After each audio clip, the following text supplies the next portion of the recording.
What's up, powerful people? My name is Eli, you can call me Super Kid, and I'm here to welcome you to part 17 of Disco Elysium here on Super Kid Plays Powerful People. If you're excited for today's episode, please hit the like button, subscribe to the channel, ring the notification bell, leave any comments you have for me in the comment section, and please share this video with anyone you think might like it. Powerful people, in today's episode, there are a few things I would like to do. First among them, let's slip on, whoops, wrong one. Let's slip on our raincoat and go see about getting that fucking body out of that fucking tree. And I know everybody's excited about that, because that was the whole point of this entire adventure, at least so far. So, oh yes, of course, we can also attempt our visual calculus check again. Let's try this.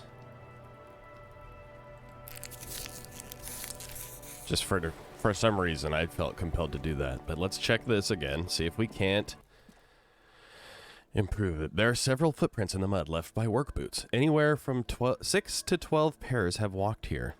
Get an exact count. We have 58% chance. Could do it. Damn. Wow, still not doing it. You're bad at this. This seems really important. Tracks on the scene, and I can't read them at all, Lieutenant. Don't beat yourself down. Neither can I. We'll have another look later. Alright. Veil. Veil enough. Ladder for kids. It wouldn't hold the weight of a grown man. Alright, let's try this. There he still is, looking right through you with his white eyes. The body below is entirely dedicated to that corpse smell. Emitting it is all it does now. That's pretty funny. 97% chance. Let go of your nose without throwing up. Very good. As you breathe in, the odor comes over you. It's a spell of the mind telling you to run, and your stomach to wring itself empty. With your hands at your sides and your eyes squinting, you stand in it. Step closer. The man before you is naked, but for a pair of underpants and enameled boots. His skin is greenish, marbled with decaying veins and blotched by lividity. A fading web of tattoos covers his chest and shoulders. The cargo belt used to fasten him to the branch above appears industrial in strength. Inspect the boots. The material appears to be ceramic. I don't know where I got used from. It's clean white, stands in stark contrast to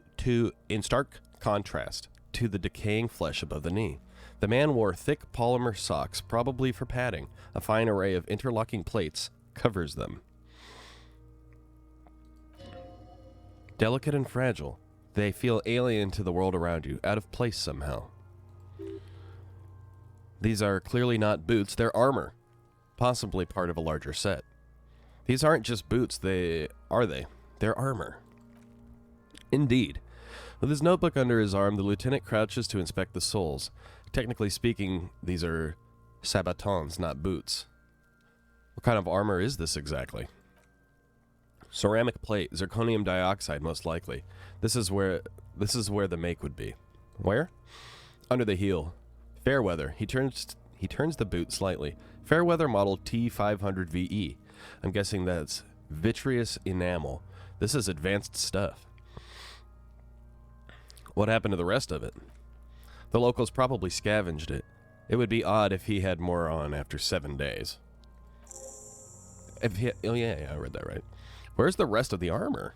We should keep a lookout for these pieces. The armor could yield information. He nods toward the red-haired boy, eyeing you suspiciously. Maybe he'll know something. If you wear those pieces, it will help me protect your mortal coil. Oh, thanks, Pain Threshold. Why? Does my mortal coil need protecting? Yes. Bullets will fly, they always do, and the coil is fleshy and mush and permeable. Cast it in ceramic shell. Resist death. I'm not squishy and permeable, I'm bark. Sap and steel. Cast me in ceramic shell, but only for ritual purposes. It would adorn me well. Bring me to attention. Maybe he was just wearing these boots and there is no rest of the armor. No, he must have worn something precious underneath his clothes. They've removed all his clothes to get to it. They did not just strip him for the putrid rags. Then where are these clothes? Have you seen them around? Someone could have cleaned the yard, but that's a question for the red-haired thing. I hear you. We know what that means. Talking shit about the Kuno. Come here and say it to Kuno's face. The boy shrieks at the top of his lungs. If they told him to strip before they hung him. What if they told him to strip before they hung him? To demean him. They usually hang them completely naked for that. La puta madre, the Mazda, the Besmertes. I don't know what that is. And the like. This one still has his underpants. Good call. What are you trying to ignore me now, fuckface? Kuno, this boot shit is super boring, and the guys are total vitupas. The material looks out of place here. It is. It's expensive. The lieutenant draws a line in the condensation on the ceramic with his index finger. We've requested similar material for our tactical units for years now. The constabularies deemed it too costly. In that time, we've lost 6 men to semi-automatics. How much are we talking about? For a full set, about 4 years of wages. That's a lot, I take it? As a wage, it's regrettably small. But for a piece of hardware, yes, that's a lot. How could this man afford such expensive hardware?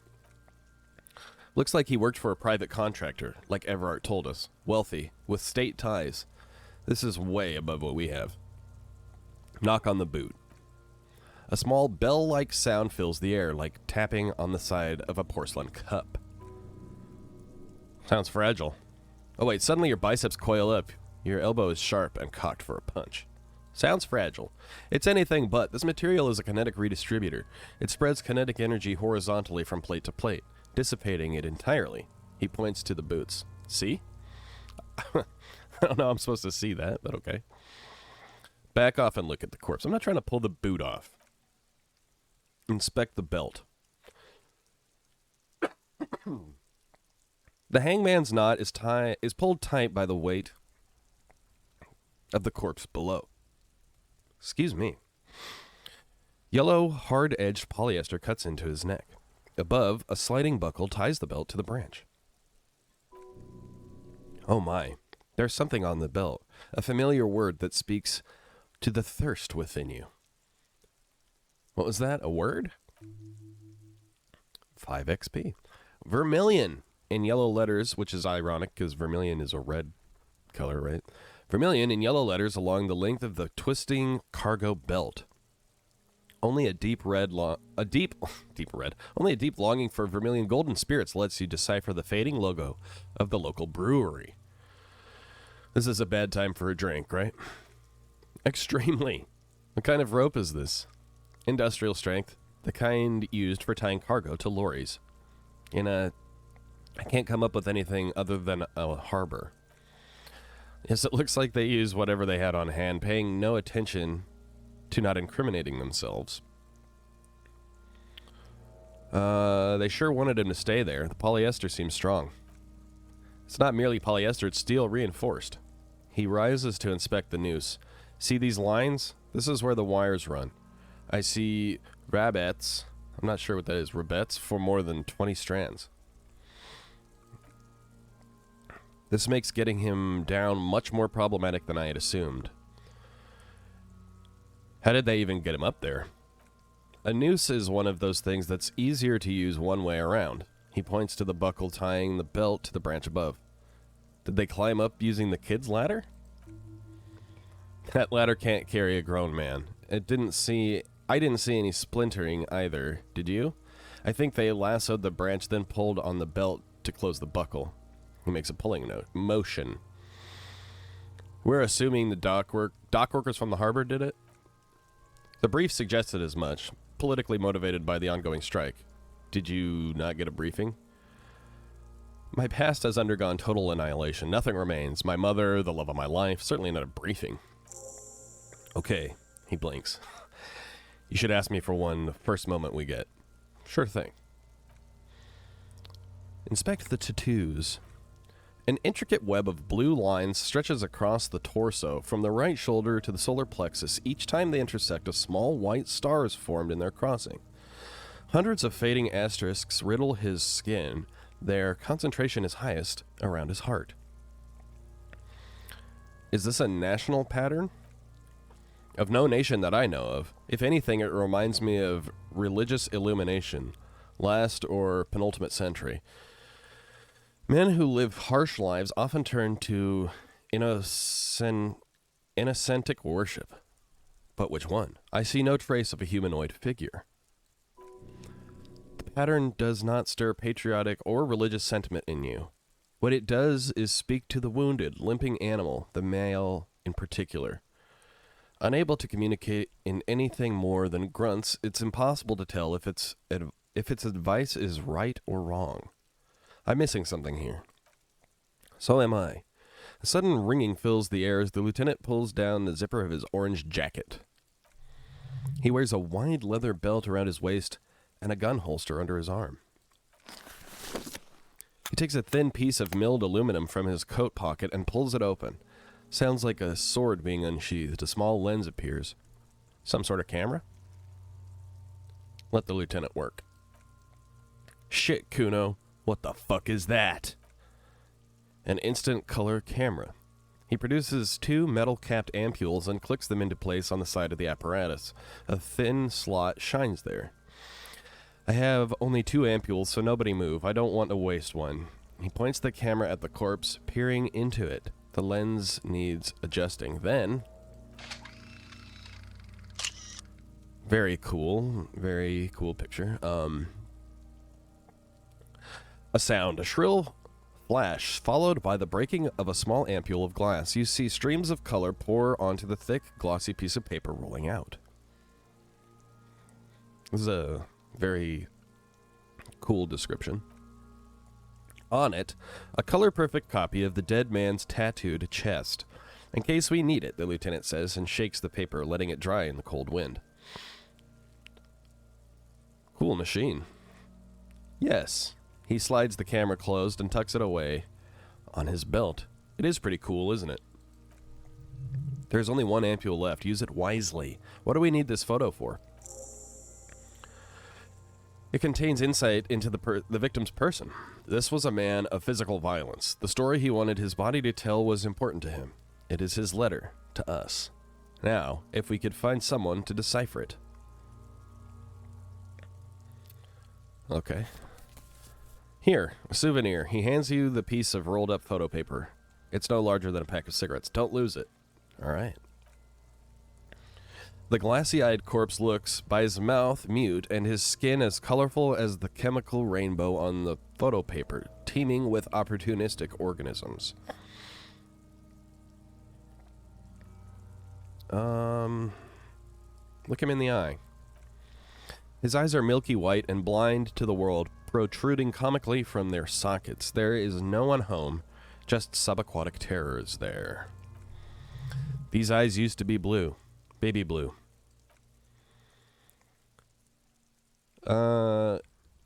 His eyes, they used to be blue. Good. The victim is of Occidental descent. He scribbles in his notebook, light brown hair, blue eyes. Occidental? I mean white. Occidental means Western.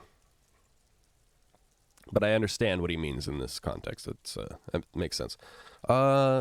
Let's try this Inland Empire check. 58%. Nice. We asked him, who are you? He said, or we said, tell me who you are, I think. Something like that. He said, I'm gone. Where have you gone? Into the wild pale yonder. Where's that? In the past. Way out in the west. I can see you're gone, but who are you? I'm a joke. Look at me. There's nothing funny about you. There's nothing funny about jokes either. Who were you when you were alive? A killer. A motherfucker and a killer. Okay, takes one to know one. I have another question for you. Go ahead, Kobo. I don't know what that means. What is happening? What do you mean? I'm talking to you. It's the powers of your black frothy liquid starts bubbling from his lips. Imagination. Go ahead. Ask me more questions. You fucking love questions. Why do I love questions so much? Because you're a copperoni. Or copperoony. Look at all of them go. Do you want it? Do you want more questions? Yeah, give me questions. Here you go, loony. You loony. Is my name Rooney? Fuck no. You're no Rooney. Rooney is not who I am. I'm Harry. No, you're not Harry either. You're a motherfucker. That's who you are, Rooney the motherfucker. Why do I feel like I've forgotten something terrible? Because you have. I hate you. You stink and you're boring. Do I remind you of someone?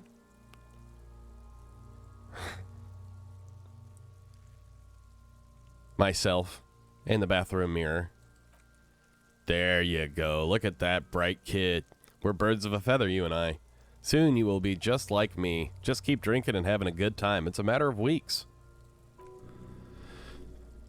Feeling nausea? Vomiting? Tenderness or pain around the liver area? Tiny red lines on the skin above waist level? More like days, Capo. The clock is ticking. Your liver tells you so. Enough.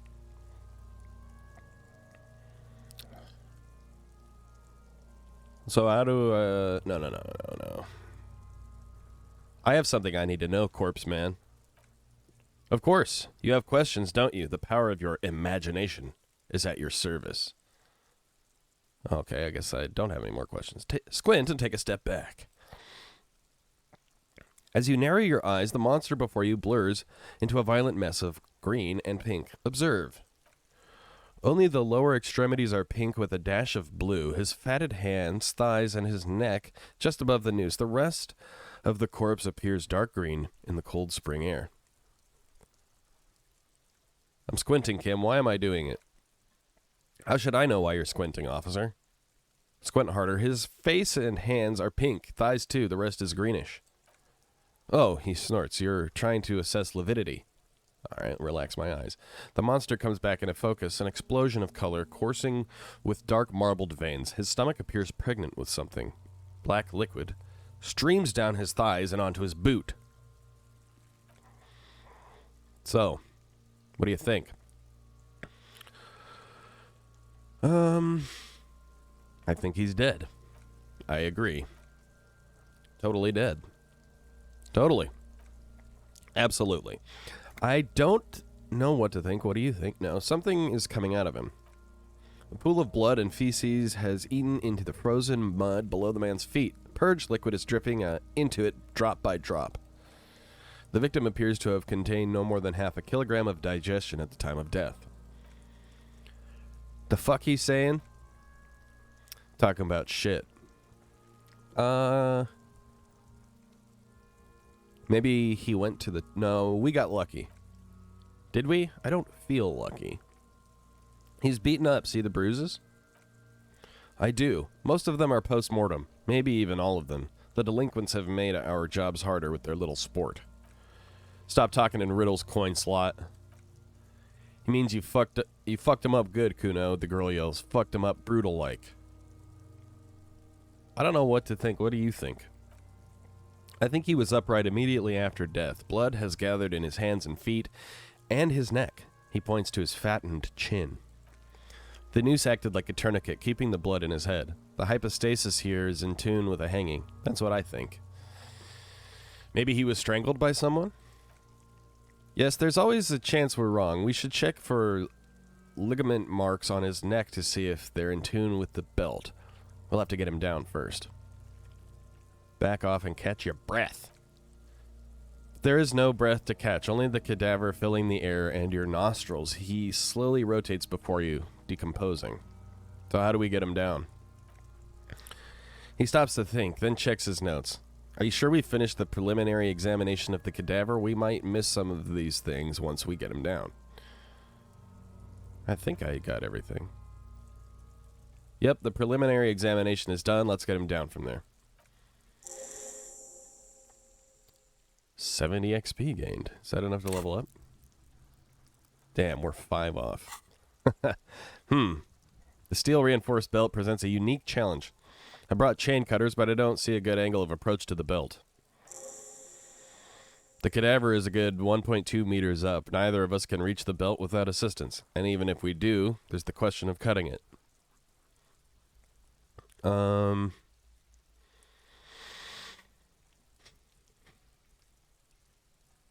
We could saw the branch. Climb up there and saw the branch? Yeah, it seems dangerous. There has to be a less risky way with less falling down off trees.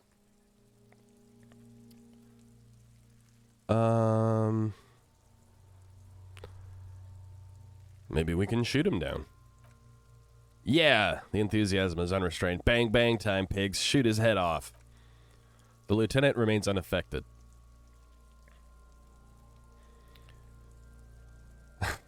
I don't know. Just, you know, shoot up there maybe? Point towards the branch. Yes. He corrects his glasses. The buckle where it ties the cargo belt to the tree. If the shot hits that, there might be a small chance to release the belt. Yeah, now we're talking. Entertain the Kuno with some shit. They'll miss. The pigs will miss, Kuno. I'll say nothing and let him choose. Silence. With his elbows sharp, the lieutenant unzips his jacket and produces a lightweight firearm.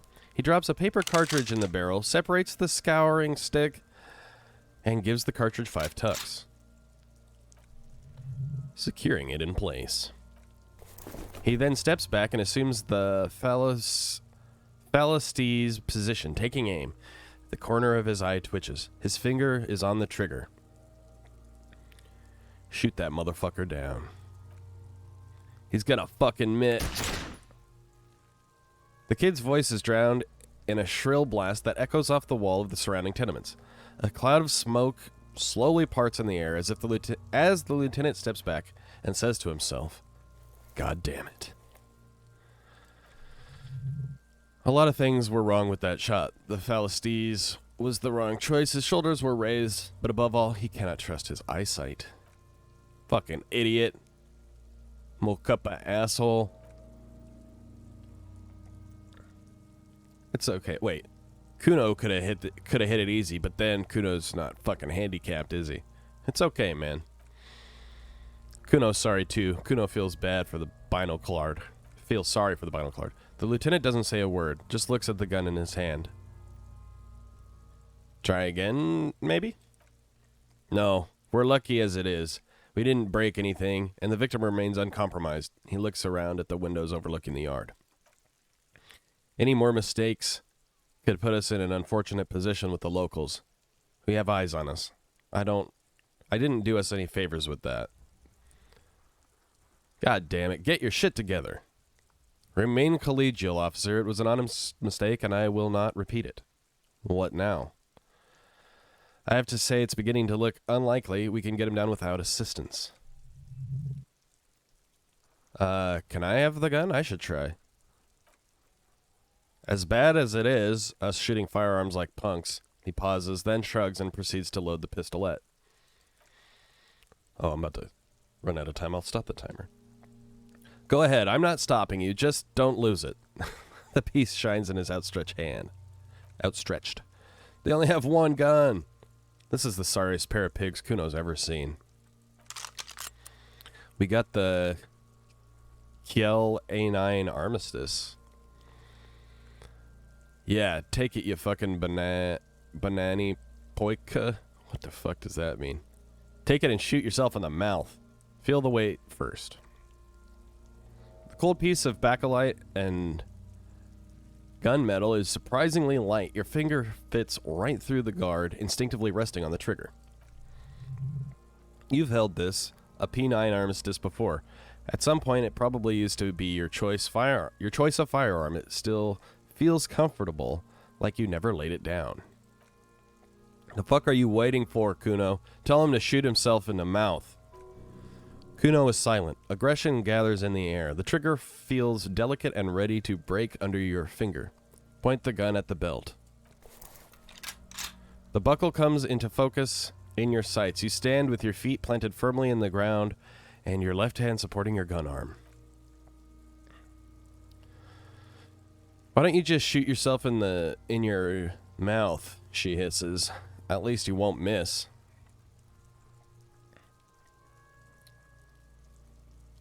$58. 58%. I don't want to say shut up. I feel like that's a distraction. Fuck it. Let's go for it. It looks like I did it. Yes! Yes. Oh my god. The buckle explodes into tiny pieces, coming loose with a word. With your hand numb from the recoil, you look at the body slumped down. For a moment, the man appears to kneel in front of you, looking straight at you, helpless, trapped within itself. Who killed you? Communism. Whoa, and we leveled up. It takes a millisecond for the association to flash within your cortex. You have no idea where it's coming from, only that it's right. Whoa. Then the rigor in his muscles gives up and he smashes sideways into the spring mud, letting out a horrid stench. Dang, we got 70 more experience. Who's laughing now, you little shit? Fuck you. I don't know. Despite her words, her tone seems celebratory. You've been policed. Ace is high. The lieutenant raises his right hand, waiting for you to slap it. Slap it and wait for an ace's low.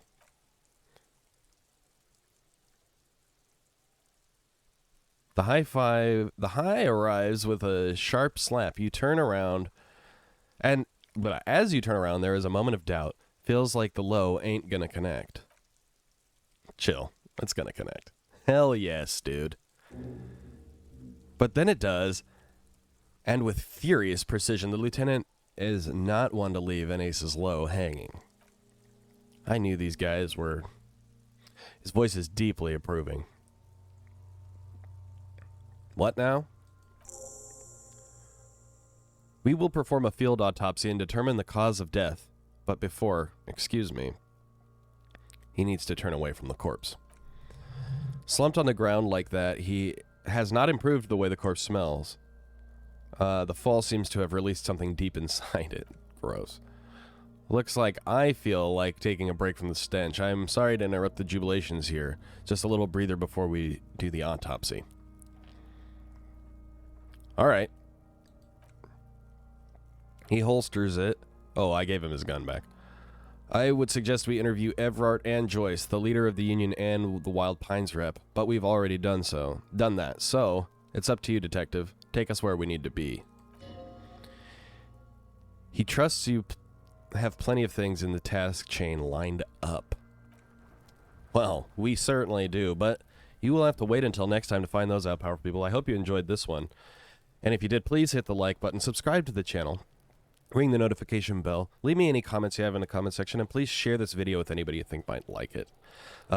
Obviously, next time we will perform the field autopsy, but until then, powerful people, my name is Eli. You can call me Super Kid. Thank you so much for watching. Stay safe. Peace and love.